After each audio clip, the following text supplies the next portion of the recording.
Welcome everybody to a brand new podcast that Jen Hamilton and I are putting together. It's a bit of a catchy, headline. It's Intuition and Orgasms, and this came from us having a chat about Jen being on my podcast. Going, there's some cool stuff that we can do together. So Jen, podcast number one. Welcome along. Thank you for being my partner in this journey. It's of a new way of looking at things.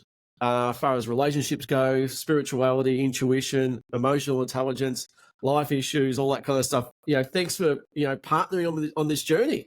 Yes, thanks for having me. I'm so excited that we're doing this because when we first recorded that interview together, we were just like, we were firing on all cylinders together. And now we're just like, yeah, let's just talk about the controversial shit. Let's get straight in there. So this is going to be pretty raw, guys, because this is a bit of a background into what we're doing. And the reason why I sort of asked Jen about this is, or sort of in my last podcast, I've sort of been following her from afar for a while and really admired some of the stances she got and stuff. And she's highly intuitive. She works with other people in a very, very safe and profound way. And there's a lot of respect there for that. And I think the people these days need to have a different voice other than just me talking. And then, having both the male and the female side. I went, Jen, how about we just do this together rather than just go backwards and forwards? And we can just have a conversation about these really important topics in life that we can have a male version and a female kind of, viewpoint on stuff. So yeah, that's sort of how it came apart. Yes, and look, it's going to be amazing because you and I are both sort of I guess outspoken in some ways, very confident to speak on very confident to speak on the things that we're passionate about. And intuition and orgasm is all about shedding light on the things that really people need to wake the fuck up to, that we need to be having these conversations because a lot of people aren't having these conversations. So if anyone can do it, it's you and I, Greg. Well, I thought we would start off with one of the reasons why I sort of started this, because over the years that I've done so many readings for people, it's the same stuff over and over and over again. And people kind of come to psychics and they sort of go, well, predict my life and what's going to happen. And I always, and you would get this too, Jen, people, where's my soulmate? And it's like, oh, okay, here we go again. Some psychic predicted that your soulmate's going to come in December. His name's Dave. You're going to move off. You're going to have 2 kids, boy and a girl. And it's all going to be hunky-dory. When we know that person's come from trauma, that person's come from abandonment issues, that person's father left when she was 15, the first boyfriend she had, beat her, all that kind of stuff, which is unresolved trauma. Mm-hmm. And, I see it sort of going over and over and over again of people trying to have these intimate relationships, trying to have intimacy with themselves, trying to have this, I suppose, upskill themselves, but not being able to deal with the trauma and stuff like that from the past that really is impacting on stuff like that. So part of the reason why I'm doing this is to help people really upskill and have an understanding about what really makes them tick, and some real tools and practices to create profound personal change and personal shift in themselves, and then also be able to build those personal relationships around themselves and have. For you, you've got skill sets, that are fantastic. I've got sort of the Gottman side of stuff from a therapy model, that can help out as well too. And between the two of us, we're going to talk about some very, very, very important topics that can really upskill people's lives. So, and for you, Jen, for people who don't know, what's your background? Yeah, so I'm a conscious life coach. So I'm a clinical hypnotherapist. I do strategic psychotherapy, NLP, and more recently I've just added Tantra into the mix as well. And I love the principles of Tantra. I love esoteric psychology. I love playing in mysticism and in spaces where it's not necessarily tangible. I love the being unreasonable. Greg, I want to play where I can be unreasonable and it makes sense still. So I love fusing spirituality and science together because we can bring all parts of it together. We can create a synergy and then decide from there what lights us up, what makes us tick, and then run with that, and I've been having so many conversations with people lately because I speak about very, esoteric and mystical things, and a lot of logical people find that it's really hard to wrap their head around. And I'm just saying to them, like let's go with this, because even though science or Newtonian science can take you so far, there's actually a whole new world of quantum science as well. And there are things beyond what you can see right in front of you tangibly in your reality. And, let's play in the space of the mind. Let's go beyond, the boring 3D reality that so many people are programmed into. So what does tapping into spirituality, energy, consciousness do to somebody's personal relationships? It changes everything. So, It's like the missing link, isn't it? it really is, because at the end of the day, what I always tell people is that spirituality is anything you decide it to be. And it's your connection to self. It's your connection to source. It's connection to nature. It's connection to the earth, connection to other people, connection to the animals. But at the end of the day, you get to decide what it is for you and how you go about finding that for yourself. And it's where you can give life meaning. It's where you can give yourself meaning. It's where you can give like everything that you experience meaning, if you choose to. And then when you have this awareness, when you start to become conscious of yourself on this deeper level, when you get to know yourself, that's when things start to change. Because when you know yourself, especially, like we'll talk a lot about relationships in this podcast. When we look at relationships and who you be in a relationship, having a conscious relationship with another person, and we'll talk about a lot about this to do with Tantra, you're going to have better orgasms at the end of the day. Like that's the end result. You're here for the orgasms. Know thyself, fuck better. That's our tagline. Right? Maybe that should be know thyself, fuck better. That should be the Who doesn't want to anyway, right? And look, I see. We'll talk about this offline, and I see all the alpha male stuff rammed down people's throats. It's get your shirt off, get your jacks out, and I find so many men disillusioned with that version of a man these days, because women don't want the alpha male per se anymore, right? And people don't really understand that. And you've got all these guys out there trying to jack themselves up, and to perform more, to be bigger, to earn more money.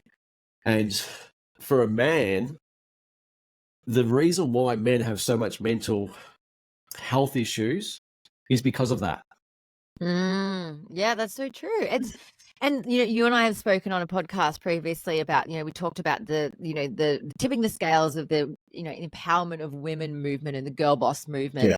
And we're seeing it in men as well with the so-called alpha. And one of the things that I'm really passionate about teaching women that come to me is that, like, yes, be a girl boss. Absolutely. My number plates are literally GRLBO55. I have girl boss number plates because I am a girl boss. But I've decided that, to me, a girl boss is a woman that nourishes herself, that prioritizes her health, that prioritizes her pleasure, that plays and just does things. I work with the moon. I work with my cycle. I do it in a very feminine way.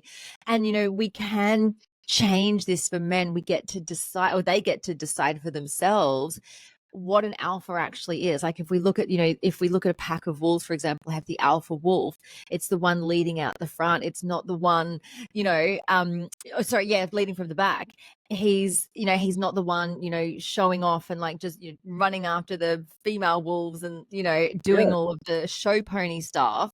He's actually the most grounded, looked up to, leader of the pack, for all the right reasons, And so when we can help men understand what alpha truly means, it's going to be a game changer for them.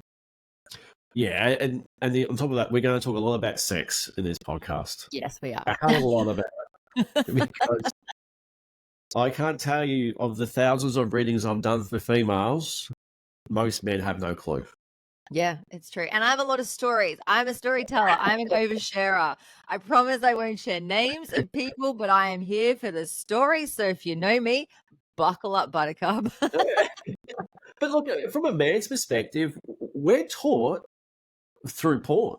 Like, it's literally, it's abuse, on a lot of things, right? But a lot of guys growing up are taught that that's what it's about. It's a very unhealthy way that guys, especially young men, are actually taught about intimacy and sex is through porn, and it's quite dangerous, when you get to that stage when you're 17, 18, 19, you're starting to explore that stuff, and your reference point is RedTube, Yeah.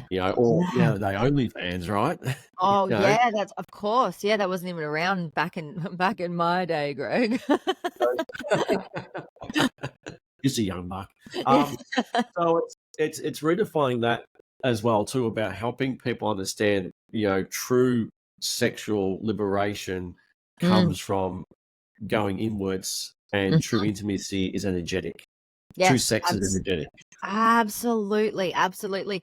I wanna circle around because I wanna share with the people what it is, like, who you are as well, and how you came into being in this work. And I wanna start to hear from you as well, like, where did your journey start, understanding your masculinity and that alpha space, and where has it taken you? Oh, look, I grew up basically just normal guy, footy, cricket, soccer, well, not soccer, basketball, tennis, all that kind of stuff. Got a job at the bank when I was 17. So pretty much went down that line. And in that space, you're taught that success is external, right? You are taught that it's, especially from male, it's what you own, what you have, bank balance. The girlfriend on the side is a model, all that kind of stuff, right? It's all externalized, and it's shallow. It's completely shallow. So I always had a very intuitive side. Then I started doing meditations, and I was in the meditation course, doing that stuff, and that was linked to a tarot course. And somehow I ended up in the tarot course. I don't know how, but anyway, ended up doing a reading for a guy, and he's like, "Holy crap! How'd you get this information?" I don't know. I've got no idea, right? Basically described his dad who passed over and all that kind of stuff, and then sort of went, "Okay, well, there's something in this, and it's working for me." And I was, much happier because I wasn't validating myself based on what I owned or what it looked like externally, but I struggled because there wasn't a lot around, and I found, because I was coming from work a lot of the time, so I'm coming from the bank, right? I'm in a suit and a tie and that, going to these spiritual courses, and two of the spiritual courses, and one was the transcendental meditation course, and one was the Gnostics in Melbourne. Both of them asked me to leave because I had the wrong energy. Oh, the wrong energy. What energy did you I have, and what energy did they I wore a expect? suit. I was the banker, right? So people were actually very put off by the fact that I and I think spirituality and looking for this thing is actually for everybody, right? But I found very early on in my early 20s that it wasn't for everybody. It was very cliquey. The spiritual um, environment, it was very, very cliquey. You didn't fit into their way of, conforming to their side of spirituality. You were not in the club. So Mhm. I was searching, and so I ended up having just reading books and books and books and books and doing my own stuff. So I sort of learnt myself, but then I, sort of, fell into some really good groups, some couple of really good mentors. And I found that this has been the biggest impact on my life.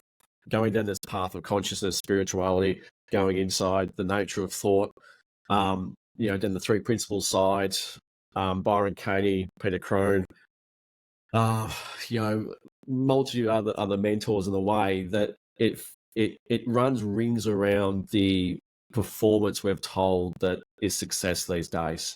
Mhm. It's truly a game changer to go down this path and learn about consciousness, and that you are just renting this body, yeah, for this lifetime. But for me, it was always just a journey for me first. It was to improve myself first, which then helped me do that. And then ended up on a TV show back in 2011. While I was still working in the bank at that stage, doing the stuff on the side, and that sort of turned things around on its head. So going from literally, working in IT in a bank to being on TV, being Crown Australia's Best Psychic kind of stuff. That in itself was a journey, but I did enjoy it. I Mhm. really did enjoy it because by that stage I was already doing coaching, right, and did hypnotherapy, NLP, all that kind of stuff. And what I was finding, people were coming for readings saying, "Tell me what's going to happen. Tell me what to do." And there's not a lot of empowerment in that, and it really didn't sit right with me. I'm sitting here doing these predictions for people, knowing the fact they're not going to do anything about it. Mm. You know, going, oh, okay, right, but you're really going to go home and not going to change anything. You're really not investing in yourself. So, you know, doing this, I did it for probably 12 months full time, and I walked away. I do readings now, but it's more of a coaching style. Yeah. But I couldn't sit there and, from an integrity perspective, do a reading and predict stuff, knowing the fact that that person needs much more than just sitting there predicting that they're going to be rich and famous or they're going to meet their soulmate or anything like that, because it's much more complicated than that. That's why most psychic readings don't work, is because the psychic's telling you what you want to hear, not what you should hear. And what you should hear is then you go back and deal with your trauma. Yes, and this is also why, like, I've done, you know, readings for people, you know, throughout my time, lots of card stuff, lots of psychometry, you know, but I'm always finding I'm like, but we need to go deeper into this. You know, we don't just stop here. You can't just come and see me for, you know, we can do some cards or we can do some connection stuff, and you can't just come and see me for an hour and then we're done. And so it's why I don't offer it as a solo thing anymore.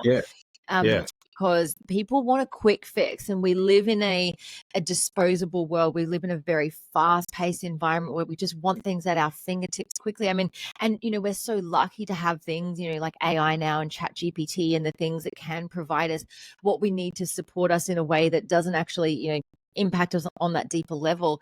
But you can't rush inner work. You can't rush connection to self. You can't rush conscious relationships. This is the stuff that needs work. You've got to work on your shit. You've got to deal with your trauma. You have to look at your belief systems. And so there is no 1 hour session anyone can provide that's going to be the magic fucking formula. There's no magic pill. Although, well, we will get into psychedelics at some I stage was in going the to say, past. but there's mushrooms. I've had my head in the bucket at many times going, oh shit, the most profound. We will do a whole thing on psychedelics. The most profound thing I've ever done. There's some really weird stories. Yes. For me, I think for anybody who wants to be at that level of really high performance, psychedelics is something that you must do. Yes. If you're called to it, let's put a caveat on it. If you're called to it, It's the shadow right back at you and you can't get away from it. I did a ceremony about a month ago, actually, and I'm still in integration. I'm still getting smacked in the face with the shadow work. I'm still just head in the bucket doing half a, like, still just moving stuff through. It's like, okay, all right, we're still learning here. We're still a student of life always. So why do you think people's lives are so difficult and hard these days? What is blocking people from actually wanting to majorly shift their lives?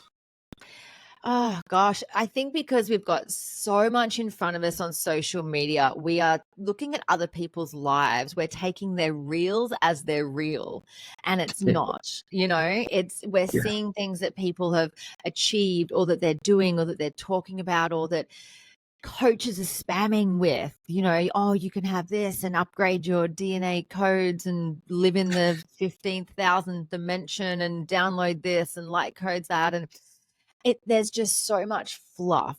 People are being sold dreams, you know, people are being sold realities that don't exist. I know on my social media, I'm very much, you know, I share a lot of myself on my stories and a lot more, you know, educational content about the work I do in the main part of my feed. But there is so much that people don't know about me because that's a private journey. And I always say to people, don't try and be like me. Don't model my life just because of what I present on social media. You know, because otherwise you're going to be, you know, chasing a dream that's not even real, you know? So I think there's just so much in front of us all the time, and everything is just, it's so accessible that we're just trying to reach for the next thing. And we're forgetting to access, you know, the natural ways of creating dopamine. We're not creating, you know, time and space to sit in the sunshine, put our feet on the earth, take some deep breaths, do the meditation, eat the healthy foods, you know, all of these things that, you know, a natural, you know, ways in which to experience dopamine. And we're just like going from app to app on our phone or if we're on dating apps. It's that, you know, that swiping mentality, that disposable mentality. So, and I think we're just getting, so tripped up in things, and then we're losing a sense of ourselves in that. Then we're fighting with partners and family members and friends, and everything's just falling apart because we're not taking the time to learn who we are and cultivate a sense of self that actually aligns to what it is that we do want to experience in this life, in a roundabout way, in a nutshell. Yeah, I think you mentioned something there which is quite vital, is nobody learns who we are. Mm. Like, we've got this identity we want to present to the external world, but nobody really knows how the human brain works, right? Mm-hmm. And that's one of the big things that changed for me when I understood how humans work and how I worked and why I behaved the way that I did. You unlock a whole other level of, consciousness in that space, right? Because most people, when I talk to people about identity, beliefs, subconscious mind, they look at you blankly and go, "What are you talking about, Greg?" It's like, you do know reality is only what you think. And what you think is basically how you made up your life based on what's happened to you. Usually that's traumatic, right? Mm-hmm. And it's all just a lie. Yeah. But most people are in this illusion. They're going through life trying to fix things externally. Like, if I try and change that person's view of me, or I try and do this or do this, and they're grabbing all these things outside of ourselves, when the reality is that, as within, so without. Yeah. Everything is projection of our internal dialogue. Mm-hmm. And nobody has awareness. And this is where, like I said before, presence, self-awareness, intuition, understand how the humans work is literally the game changer for most people. Yeah. Yep. It's so true. And like, I get called airy fairy. I'm used to it, when I sort of, like, I guess, started getting more into this style of work, like, I was called all sorts of things, and I'm used to it. But I tell you now, I'm the one here living my life to the fullest Yeah. potential, and I'm the happiest person that I know. I actually got asked at a party I was at on Saturday night. I was at a 50th, and I hadn't seen an old colleague since this other person's 40th, so 10 years ago since I'd seen this person. And he's like, "Wow, I'm seeing you on social media. You're thriving. You're doing these amazing things. Like, what drives you in life? Like, what is your secret?" And I just said to him, "It's because I fucking love life." Yes. Because, I'm doing the things that light me up. I'm following my full body fuck yes, because I know how to, because I don't have the limitations that I once did that held me back. It's because I wholeheartedly believe in myself. It's because I decide what I want from my life. I don't let the external things control me. I define success in my own personal way. I define happiness in my own way. I'm not, I don't fit a mold. I'm not, an NPC carbon copy out there. I'm carving my own path, and I'm having a damn good time along the way. And that's why, I always say to people, watch me. If you want to learn from me, first of all, watch me. Watch how I do things, and then watch the results that I'm getting. And if you want a piece of that, then come and work with me, One of the things I suppose I admire about you is you've been through multiple dark nights of the soul. Oh, yeah. And Yeah. this is what you said before about people wanting the magic pill, people wanting to have this, please take it away from me. And, you've lent in like most of us have. And that's something that most people try to avoid. But the power in leaning into the darkness is profound, isn't it? Yeah. I got to tell you a story about this. So it was a few years ago, like before I got into personal development, I heard of the concept of the dark night of the soul, and someone had spoken about it. I didn't read it, so I'd only heard it. And my perception of the phrase dark night of the soul was that night was actually KNIGHT. So in my head, when someone said dark night of the soul, I'm like, oh, like a warrior comes in on a horse, like a knight, and he's like, comes to like be the warrior to save me from the darkness. That was my perception until I saw it written down. I'm like, dark night? Hang on. I want my dark night. And isn't it interesting? Like, this is like exactly what our brains do. We perceive something, we create an assumption, we form a belief system, and then we have the experience of our perception of what it is. And so when I hear Dark Night of the Soul now, I always smile because I go back to like, well, this is what I actually thought it was.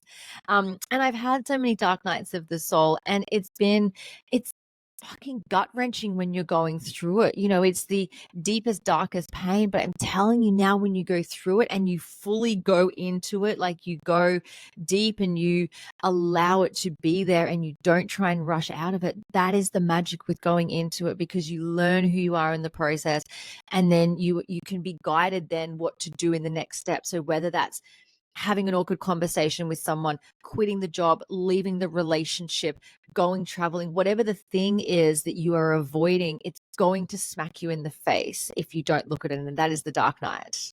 Yeah, and it will continue to smack yourself in the face until you realize it as well, too, right? Do something about it, because you can't have knowledge about something and then not do anything about it. Like, you get stuck. That's how people end up with disease in their body, because it's Yeah. trapped energy. Yeah. So we were going to talk about relationships. Unfortunately, yeah, with all the readings I've done, most of them, if you see a female, most of the stuff was usually about a relationship and stuff like that. What I've found these days, people have a very low skill set in building a relationship with themselves, let alone somebody else. And quite often, I'll have someone come here and it's like, well, if you don't love yourself, how do you expect anybody else to do that? If you're an empty well,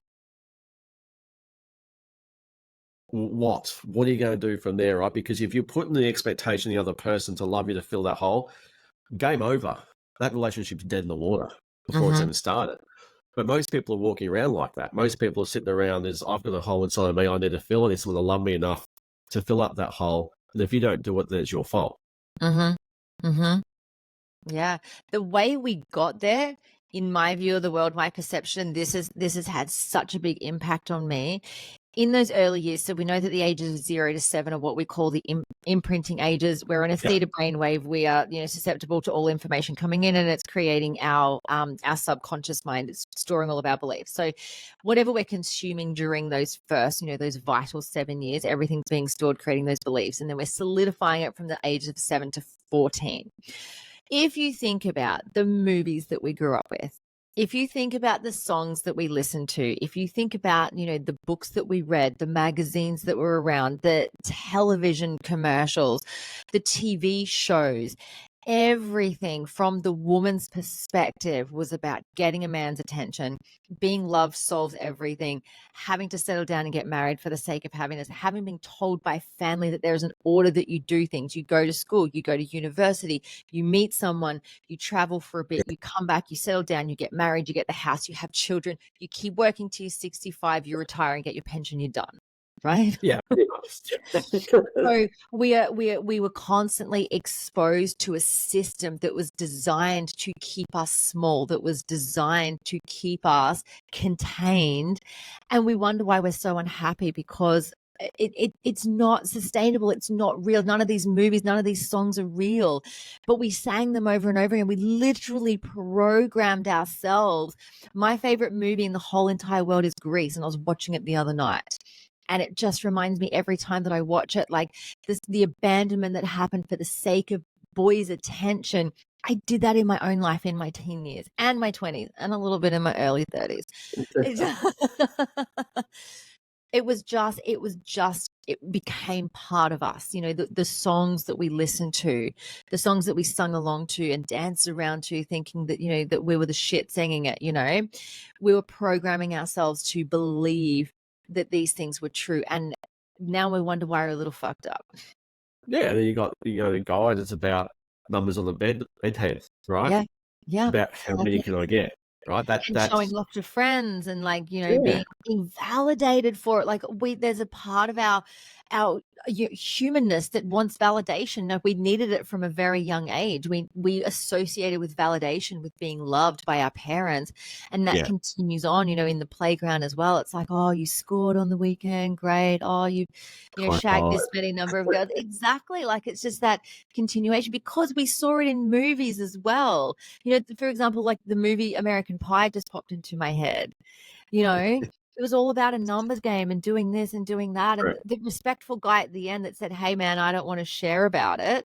I'm pretty sure he got shit from what was his name? Stifler?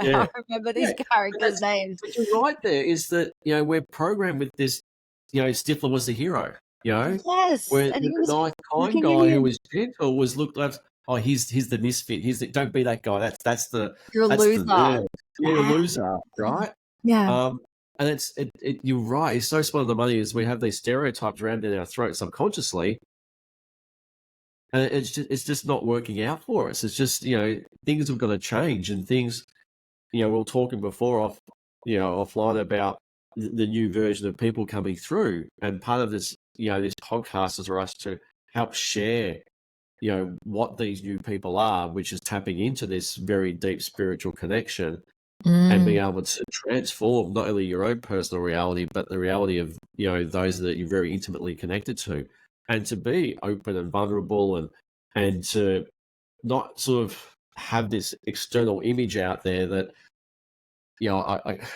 I can't be going through trauma, or I can't be going through a bad time, or I've got to keep it all together because people might think I'm a failure or something like that, right?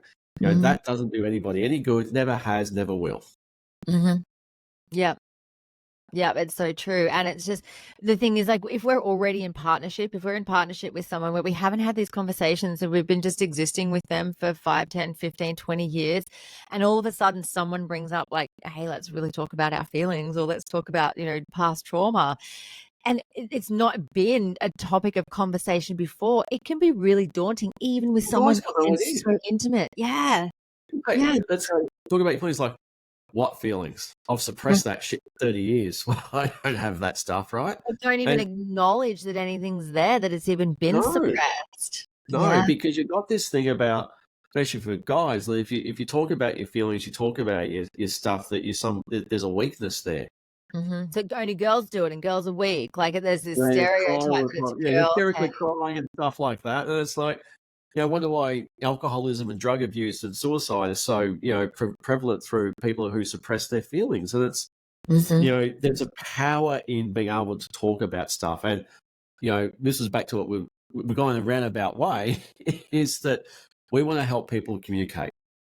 Yes. There's a Yes. very healthy way to communicate that, between Jen and I, we can help you have some tools by listening to this to be able to have very healthy, deep communications with not only yourself, but with the people that are around you that matter the most as well too. And look, Jen and I've got 3 kids. You've got 2? I've got 2. Yeah. Yep. So we're going to talk about how shit parents we are. Yes, yes, we are. Yes. Because, like, right now, our middle child, Charlotte, we've got a major issue with the iPad. And it's like, she's so addicted. She'd be banned for 7 weeks. Now we're just taking her off altogether. And, Mm, we're struggling with that. It's mm, like, well, how do you do it? Because they use it for, school and stuff like that. And it ends up being on YouTube. Anyway, so that's another podcast we'll do. Um, but we want to be able to have, show people how to have healthy communication. mm. Because, like, I put a post up the other day about, I see a lot of therapists do this, and it's like, well, tell your partner that when you did this, you made me feel like this. And it's like, well, hey, move back a bit, right? That's just victimhood. That's that thing, is that, well, you've done this and you made me feel like that. It's like, nobody can make you feel anything. They Mhm. do something, you react to it based on your own self worth. Yep, Those words can trigger 100%. something inside of you, right? So it's like, well, why am I reacting to this? Yeah. And in that space, you can kind of then go, well, I'm reacting to this because maybe think I'm a little bit useless. Maybe I'm a little bit unlovable. Maybe Mhm, I'm a little bit wrong. Maybe nobody hears me. Nobody sees me. Maybe I'm a people pleaser because I'm trying to get this affection and it's not working and all that kind of stuff. That's mhm, the kind of awareness we're trying to teach you, is that in reality, nobody's having the same conversation. Jen and I aren't viewing this thing the same. I'm having my viewpoint of this. She's having a viewpoint of this. They are different universes. mhm.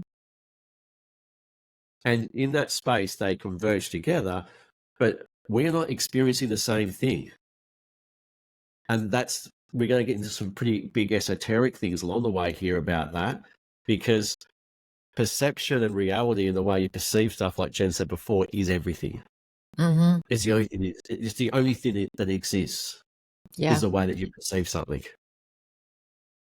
And when, oh God, I love this stuff. Like when we get to dive into that and we can start like, I can give so many more examples, you know, where I've had experiences that have just blown my mind. And I'm sure there's someone listening out there that's had an experience where they thought something was real, like they thought it was the truth, and then it got completely obliterated. And then they were left going, well, what the fuck? You know, is my whole life a lie now? You know? Yeah. And yes, potentially it is, but also like this is where you get to go inwards and go, well, what else have I lied to myself the whole time? And ultimately, at the end of the day, and you know this, Greg, like we do it for our own safety.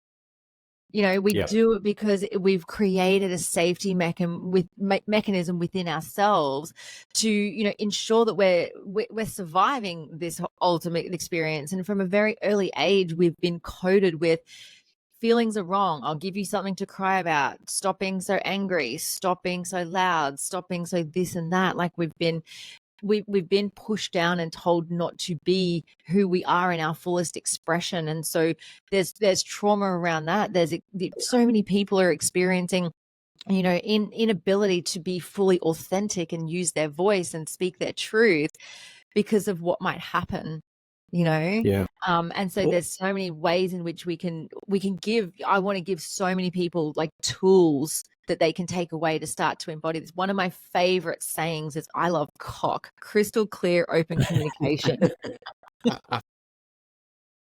Oh, I can use that now. That's right. Because you're right, though. There's the thing, right? And this is what you're going to get out between Jen and I, which is why we have this synergy together. Personal development is overcomplicated. Yes. Oh, There's yes. so many processes out there. There's so many hierarchy. There's so, like, you look at Gene Key's A Human Design, right? The book's like this thick, right? Yeah.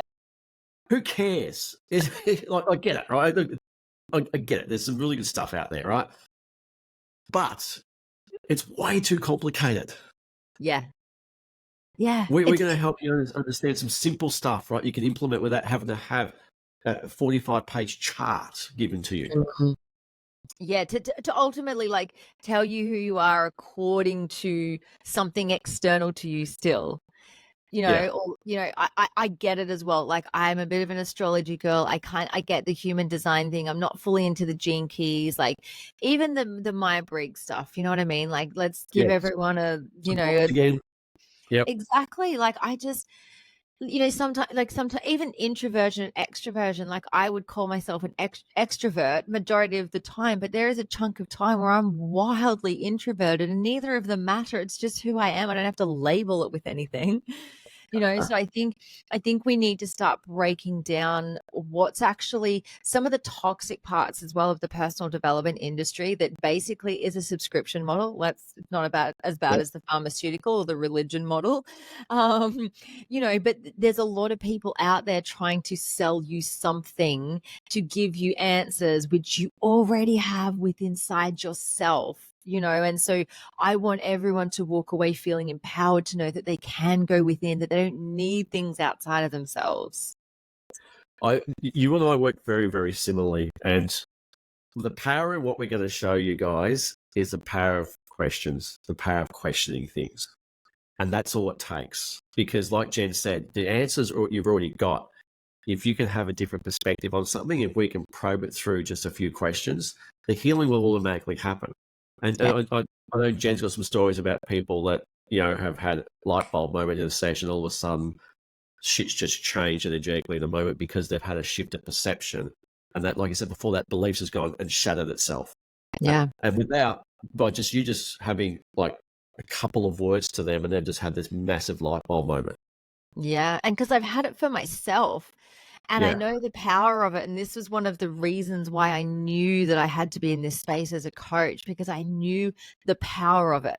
I knew that, you know, if you do the work, if you go inwards, if you get wildly uncomfortable and know that you're safe to do so, if you go in, like life is fucking phenomenal. I'm not here to sell people on a continual subscription model of healing, because I think, you know, we'll do an episode on that as well. But I think Yeah. that's a very sort of a darker side to spirituality and personal development, because it doesn't have to be something that's over and over again. You do get to a point where you're like, my life is fucking amazing. Like I'm Yeah. genuinely in such a good place, and I'm looking to move forward with what I've got and what I know, instead of constantly looking back and trying to dig things up. And I think it's so important that people understand that, yes, it's a journey. Yes, there are layers to this, but stop and smell the fucking flowers along the way as well. You don't have to be stuck in this cycle of like trauma and healing and blah, blah, blah, blah, blah all of the Oh, time, you know? it's exhausting. It literally is exhausting sitting there and having to work on yourself or fix yourself for the rest of your time. One of the things that I learned a long time ago, I can't remember who I learned it off, but it was basically that, you know, once you realize you are this energetic soul, the only thing stopping you from actually realizing that is the conversation in your head, right? Yeah. And, you know, if we're saying to ourselves we need healing, that we're broken, then that's all we're going to actually continue to do, right? You're going to find reasons to sustain that belief. Yeah. Correct, exactly. And you're going to continue down that path, and you've got all these healers out there trying to fix you. And one of the things when someone starts with me, the first thing I say is, you're not broken. You never have been. You think you are, but you're not. My job is to help you realize that you're not broken. You've just believed a story about something. Yeah. But Yeah. all healing, like, come and I'll heal you. It's like, no, they can't heal you. They never have been able to heal you. I get it. I did Reiki. I was one of them. My hands over you. Chukure, chukura, a couple of little symbols and all that kind of stuff. And, Yeah. you know, you kind of get there and you're thinking, yeah, it's frustrating. And it's almost like we have to go through the layers and layers and layers to get to ourselves. You know, we have to go. I truly feel, and there's no set way of doing this. Like, this isn't a tangible way of doing it, because everybody's different. But it's almost like you have to go through the layers of believing that there is a block, you know, realizing that you believing that there is a block is the block. You know, that you've got to do some mother healing, you've got to do some father healing, you've got to do some inner child stuff. Like, there's definitely layers that you can go through, but remembering as well, like, that it doesn't have to be your entire existence either. It doesn't have to consume you all of the time. You can still be living your life whilst, you know, going through this process, this journey of healing and seeing the world in a different way. Like, you're not trapped in it, you know. And I think a lot of people going, I didn't even know where to start. I know that if I go into one thing, it's going to lead me to another, and I'm better off leaving, you know, that box, you know, collecting dust under the bed with the lid on it, you know, slammed shut, because I don't want to look at it, you know? Yeah, and you've got so it is a bit of like Pandora's box a bit, but you've sort of got these modalities, like you said before, out there telling you that you need to find a process, or this is a system or a tool set or some kind of, tell me the process I need to do to have the outcome that I want. And it goes like, well, there's not a process, there's not a way of doing it. It's about self-realization. Yeah. It's about going within, right? There's no process per se. There's no 9-step program to, you know, to go from here to here, because what we're really helping you to do is to unlearn what you've actually learned, to reveal the true version of yourself, which is unlimited and, you know, expansive and pure love, right?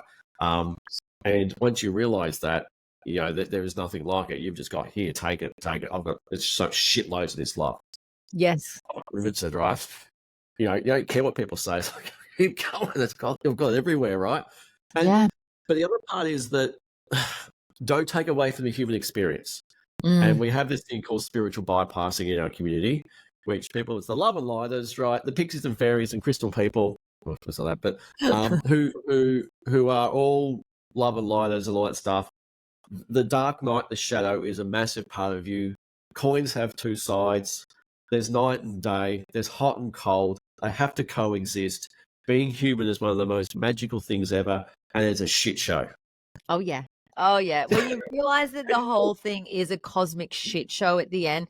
And I think, like, I guess you and I, because we work very closely with psychedelics and plant medicine, and that we are able to have experiences that a lot of people perhaps haven't, you know, that we are privy to seeing things beyond reality. And I mean, I even find the conversations hard with, people close to me to try and explain what that actually brings forward.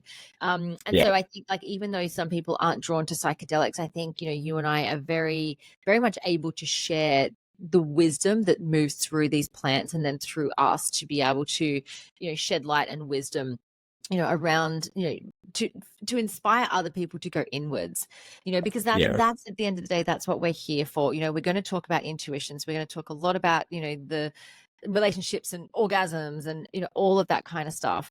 So we're so excited that everyone's here tuning into this. Obviously this is our first episode, and give you guys a little bit of a rundown of, what it is that we want to bring forward. And you can probably hear how excited we are for this, because we are both so passionate about these things.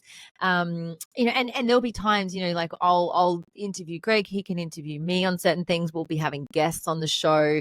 I think we'll definitely, pose a question at the end of every episode as well, for you guys to go away and think about, and just kind of ponder or journal about, because I think it's really important to not only just hear what we say, but truly listen and receive it and take it on board. Because if there's, the last thing we want to do is just for you guys to hear us and be like, oh yeah, that was cool. Like, we want to give you something to take away and learn through this as well. Tangible stuff. Yes. All about it. I can't wait to get into some of the intuitive space. We talked about this. People who tap into that, it's not woo-woo anymore. It's well beyond that. I know some people, very, very high-end people, who are just going, Greg, this is the bomb. Like, tapping into it is like profound. And it's once people are starting to jump on the board that, self-awareness, presence, going within, like, what was it, the the longest journey for any human beings, from their mind to their heart? Well, that's what we're doing.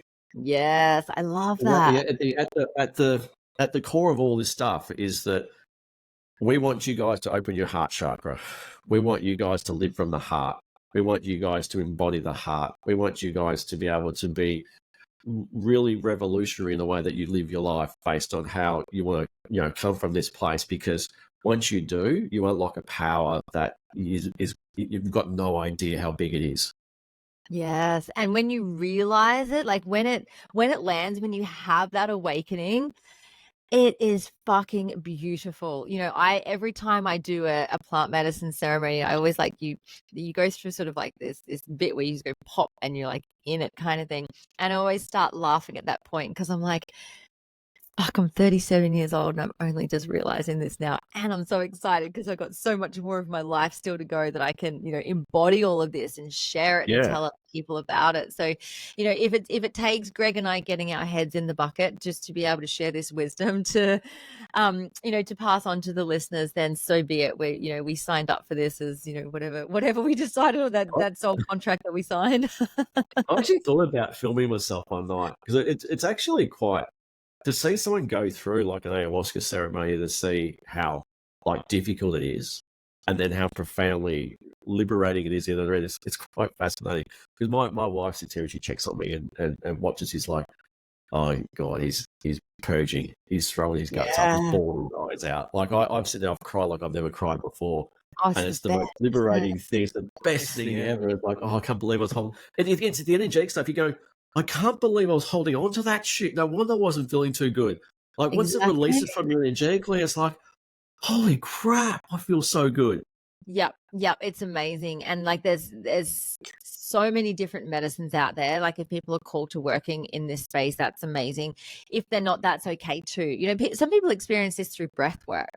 Some people, experience this through cold therapy. There's different ways in which you can access different states of awareness. It doesn't have to be, the way that we do it, but we are offering the opportunity to people to just go inwards. And if psychedelics is what helps you, amazing. If breathwork helps you, amazing. If you want to get out of your own way and have a different experience, sometimes you need these things that are going to just, support you, to be an ally for you. They're not something that you go to bypass or to escape. A lot of people have said, oh, it's an escape thing, it's this and it's that. No, it is an ally on my journey. Yeah, and it's what we're saying also is this takes effort. This takes to completely shift the way you're living. It does take courage. It does take bravery. It does take you to actually own all your shit and to step up, right? Because you can window shop for so long, but eventually you need to go and purchase something.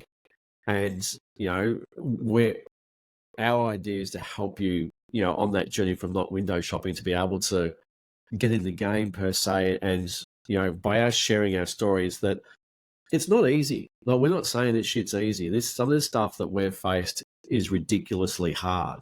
But you've got to do it. And if you want to have anything in life that's, profoundly shifting, and you want to have what Jen said before is like just living a life of just pure pleasure, which includes the positive and the negative, it takes effort. You just can't sit on the sidelines anymore and hope to externalize everything. So, Absolutely. we will take you on our journey, and we'll be open and raw and honest. We've got nothing to hide. Like, there's darkness in no shit in my background. So we will share that vulnerabilities, right? Because that's the job of it. That's what we do. We have to sort of leave from that space. And if we're sort of projecting from the top of the mountain kind of stuff without getting on the ground with you guys, we're no better than anybody else in the spiritual industry, promoting bullshit, right? So yeah. I think before we wrap up, I want to humanize us as well, because we can sit here and be like, yeah, we've got all the tools and we do the plant medicine, but let's just get really raw and vulnerable right now. What's something you're working on a personal level at the moment, Greg?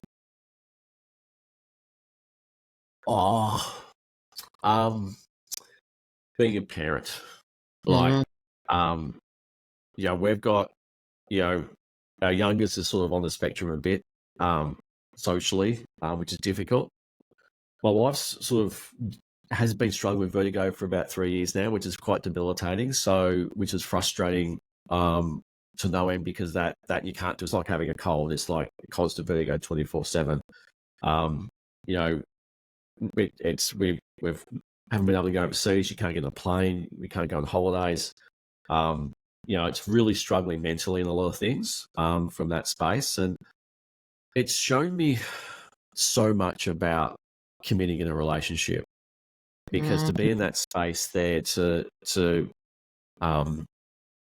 be bedridden for 4 months, basically, one stage, in and out of hospital, trying to hold a business down, plus kids who were very young. Look, I struggled massively. And then, poor Vanessa herself is like, well, I'm not contributing, but she can't because of the vertigo, and that's not her fault as well too. So you've got, last year was a real big struggle. Last year was horrid, to say the least, right?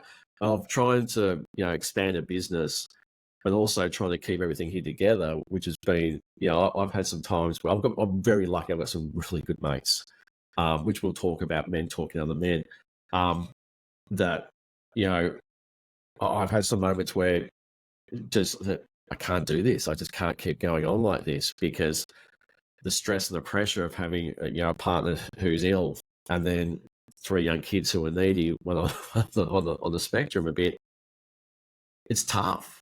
But on the other side of that is that I just had to do it. Like, I had to step up. I had no other choice. I could have bunked out, but I was never going to. Right?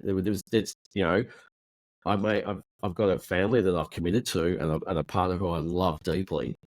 And she's everything to me, and I'll never ever abandon that connection or that relationship. But I had to step up, and I had to, like, there's sleepless nights, not sleeping at all, sleeping in separate bedrooms, sleeping with the kids, back and forwards to hospital, back and forwards to the doctors, trying to balance clients in between that and work. And it's just, look, I had a really struggled last year with balancing that. She's improved out of sight, but she still struggles on a daily basis with vertigo, and it's debilitating. So, for me,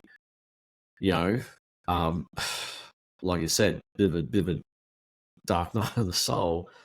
But in amongst that, the lesson I learned about resilience, compassion, love, communication, connection, like we're unbreakable now. Nothing will come between us, right? Because you go through that, and it tests you. It really does test you to the point of, like really bad mental health kind of stuff. Yeah. To come through that, come out the other end of it, together, supporting each other as a very, very solid family unit. Like I'm looking at Vanessa going, what a gift. She's got vertigo, so I can learn about this. Because without her being sick, I would never have. I'm a gazillion times more man than I was 3 years ago. Wow. But Yeah. without her being sick, the gift in her soul of that reality, I've benefited out of it immensely. The poor thing hasn't, right? But what I've learned out of that experience has been profound for me as a man, me as a father, me as a human being. That you stick by, you stick fat, and that in itself has been one of my biggest learning experiences. Am I proud of myself? Fuck yeah, Yeah. Well done. absolutely. But the depth of connection we've got is because of the darkness. Wouldn't have been able to experience without that. And we're going to continue to struggle with it, right? Because there's no real cure for it, right? So it's a daily battle, but we get by. So yeah, It sounds like as well the gift for her is in being able to receive all of your help, all of yes, your love, all of your support as well. Yeah. correct. Yeah, and you have to be able to receive, right? People who have self-worth issues tend not to receive love very well at all. So you step back from it and you look at it from the cosmic perspective, you kind of see where it's playing out the way it's playing out. Yeah. But when you're in the middle of it, it's like, oh shit, this is fucked. You can't do the forest for the trees. Exactly. Yeah. So, we've had a horror 12 months. Horrid, nearly 2 years, right? So, but the coming through the end of it and coming out the other end is there's lessons in it, there's experiences in it that are literally so profound it's not funny. And the amount of connection and love because of that, without that experience, we've never had it. Yeah. Beautiful. Thanks for sharing. It's all right. Your next one. It's like, fuck, how do I top this? After my medicine ceremony a few weeks ago, I saw myself at a fork in the road in a timeline, and I'd been going through a 17-year cycle that I had to finally face off with. That involved another person. So I had a very, very vulnerable conversation to share some feelings with somebody about how I felt that had been going on for quite some time. Because I had been going through this process, the core fear was I'm unlovable. The core belief was that I'm unlovable, I'm not worthy of love. And then finding ways, from this person's actions, throughout the last 17 years, unbeknownst to them, how I actually felt to sustain this belief. And I told them right before I got on a plane 2 weeks ago. I was like, I had to get it out. And he's like, you're about to get on an airplane. I'm like, I know I'm not contactable for 6 hours. It was the best I could do. And I was sitting on the plane, Greg, and I looked down at my Apple Watch and I could see it was 10 o'clock in the morning when we had the conversation, because my heart rate spiked to 153 beats per minute, sitting down, getting ready to tell him how I felt. Because I knew that it could go either way. It could end up in the deepest, darkest of rejection, and so, or not. Or the other thing is that I believed that I was unlovable. So if he came along and said, well, actually, there are feelings there, then that would blow up my whole perception that I'm unlovable. Like, how dare you take my belief away from me that I'm a shit human? Why would you do this to me? And I'll share more about that, I guess, as it unfolds. We're still sort of we're getting to know each other in a more of a beyond friends way. So that's kind of where we're at. But fuck, it took every bit of me. And I'm a natural communicator. I can talk about my feelings. I can talk about anything really, but when when this can like essentially change the trajectory of your life, when you've been holding on to something for so long, there's a lot of fucking layers to it. And then do you know what I said to my girlfriends the other day, Greg? I had this epiphany. I said to them, I have never, and this is so egotistical, I said, I have never in my life not had someone head over heels in love with me from day dot. My poor little ego has been obliterated. How dare he make me feel human? So there's so much I'm learning about myself in the process. I'm learning where I want to throw my toys out of the cot and have a tantrum, where I'm holding expectations of someone else to show up in the way that I expect them to, and all of this stuff. Like, it is a fucking journey. Right. I think we're going to have, we've been updated how you're going with that. Oh God, I'm so if he listens to this, he's amazing. Cool. All right. So what's one question we can leave our viewers with that they can? I would love to ask the question, like, whatever you're going through that feels, funky, let's call it, asking yourself the question, what do I have to believe about myself in order to have this experience? So I was believing about myself, like deep to the core, when I got through all of the layers of it. Like, I went through the I'm not pretty enough, I'm not this, I'm not that. All of the stories underneath all of that is that I am unlovable. I had to believe that I wasn't worthy of another person, feeling romantic feelings towards me. And so when I got there, I just purged my fucking guts up into the bucket. I got it all out and I was like, there it is. Okay. And then once I did that, I'm like, oh God, I know what's next. I have to have the conversation to actually share it, because no matter what direction this goes in, I'm fine. Do you know what I mean? Like, I'm still me. I still have love for myself. It actually doesn't matter the outcome, but it was about the belief that I held so deeply. So I invite everyone to go in and ask themselves, what are they having to believe about themselves in order to be having the experience that they're having? Perfect. Yeah. Well, I would suggest, sorry, I would suggest people probably get themselves a book, because we're going to take you on a journey. And we're going to probably help you along that journey, because my book has lots of stuff in it, which I write down.